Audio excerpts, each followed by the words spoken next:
What's up, everybody? Kevin with Everglades Canine Academy, and today we're back with Shelby, the Rhodesian Ridgeback.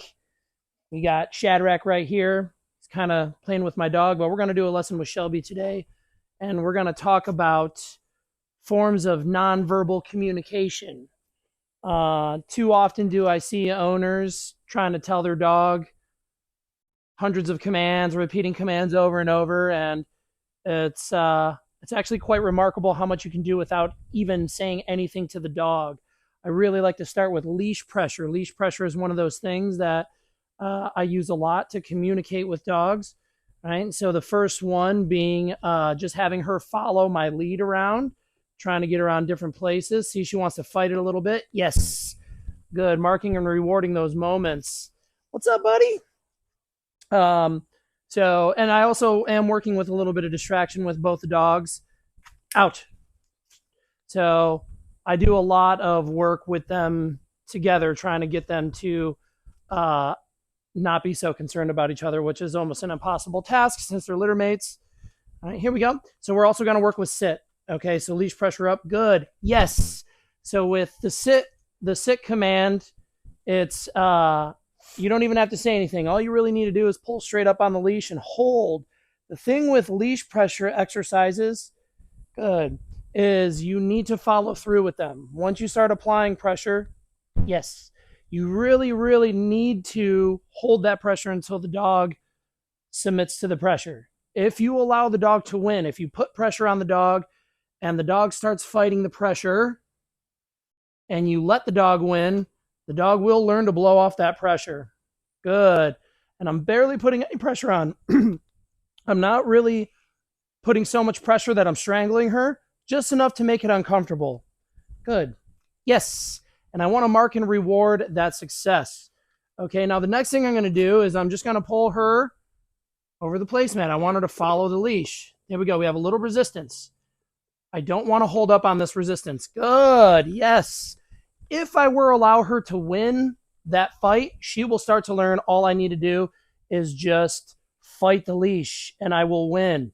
So it's very important when you're doing these exercises that you follow through with them and you really commit to the pressure you're giving the dog. All right, but you don't want to put too much pressure on them to where you're pulling them where you want. You just want it to be uncomfortable enough to where they will follow the lead. Good. Let's work a little down. Nope. There we go. Good girl. So we are going to hold her down. Good. Yes. This is where having a good reward marker really comes in handy. That's where you get to start to tell the dog when they are free to be relieved from that position. Okay, so, and talking about force downs, I always do pressure up into sit. That's something that I always do. There we go. Good. All right. Pressure up into sit is something that I do with every dog. Pressure down I don't do with every single dog. I really have to gauge like where their anxiety levels are, how much pressure I can put on them, if they can really perform. But the force down is something that I feel really comfortable doing with this dog in particular. Even with all the distractions of her brother playing with my dog, I'm still going to put a little bit of pressure on her and get her into a down. Good job, Shelby. Come.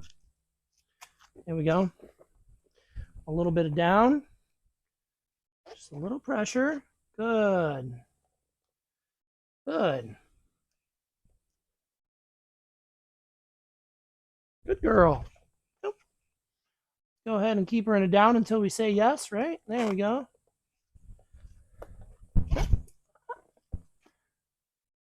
And what we're doing, why I keep putting her into a down when she gets up, is because I need to relieve her with the verbal reward marker before she goes down. So here, this is a good example. Good girl. Now she's fighting it for a little bit, which I'm okay with. I really want to work her through that pressure. Now she's relaxed. That's exactly what I'm looking for. When your dog is fighting the pressure, that's when you want to maintain steady pressure. All right. If I allow her to win, she's going to start blowing off pressure all the time. Yes. And the one thing about holding a position is giving a good release. All right. So remember, pressure exercises can be very, very useful in everyday situations. We don't have to tell our dogs what to do. We can show them through pressure. Good.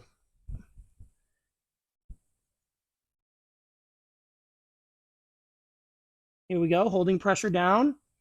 Look at how nicely she's listening to it. Yes, with a good reward. All right, you guys. With that, I want you to get out there and start practicing your pressure exercises. Okay, all done. Bye-bye. All right, I like to cue the dogs when they're all done working, but just a little bit of that each day, and the dog really starts to conform to the leash nicely, making walks easier, making positions easier, making holding them easier, having accountability easier.